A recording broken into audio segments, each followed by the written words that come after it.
Hi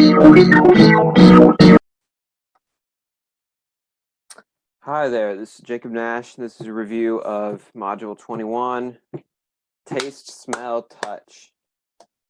So, we're going to be talking about the other senses that we haven't already talked about. All right, so let's talk about touch first. We have different touch receptors. I already talked about this a little bit a couple videos ago, but we have temperature, pain, and pressure. So temperature, ooh, I can tell that's cold, I can tell that's hot. Pain, and then pressure. So that's just how it is. So, sorry, that video always tries to. So there's people that try to explain the influences of pain. So we should know by now that we should consider all possible things as causes, but here let's talk about biological first. So nociceptors, these are sensory receptors that detect hurtful temperatures, pressures, or chemicals. So they can be like, oh, wow, that hurt. Like if you smash your hand in the door, you can tell, that was hot. If you touch something hot. And then they also think about the gate control theory. This is a theory that the spinal cord contains a gate that blocks or allows pain signals. They can be open, or sorry, that blocks pain signals or allows them to go through. Well, yeah, that is what it is. But it's opened by any kind of pain, and it's closed by info from the brain that makes it do so. Now, see the picture right there? That is someone named Ashlyn Blocker. She cannot experience pain. That's a rare thing, but she must have some kind of problem with these two things that can make her not have pain. You might think that that's a good thing, but not. Because think about if something bad happened to you, you wouldn't know.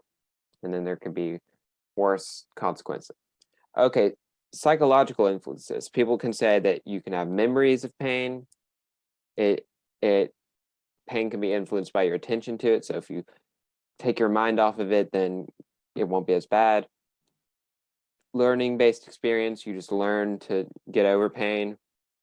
Think about how some kids may grow up barefoot and like walking on gravel, but that might hurt if you never did that. And then expectations, what you think it might be like. Then social cultural influences, the presence of others. Maybe if there's someone else around, that affects it. Empathy, if someone is trying to, they know how it feels, or cultural expectations. Here's the neural train for when we have some sort of touch sensation. So, for example, a handshake. So it starts out with the receptors. So there's going to probably be pressure receptors because you're squeezing someone's hand when you do that. Then there's the afferent or sensory neurons that it goes to. Then the interneurons, the motor or efferent neurons, and then the muscles and glands or the effectors. All right, let's talk about taste now. So tastes are detected by something called gustatory receptors. There are 5 different tastes that 4 or 5 different tastes that people believe we have. That is sweet, sour, bitter, salty, umami. So sweet, well, I don't know if I really need to explain this, hopefully you know, but sweet, like sugar, sour like lemons, bitter like coffee, salty like salt. And here's where they are. So sweet is at the tip of your tongue. Salty, and they do overlap slightly, but salty is like just a little bit past that, and then sour a little bit past that. So if you notice, sometimes when you have something sour, it's like, kind of in the back of your tongue. And then bitter is just like sort of like in the back of it. Umami, not everyone believes that this taste exists, but there are some that believe, and what it is basically sort of like meat taste. Like the tastes like chicken taste, basically.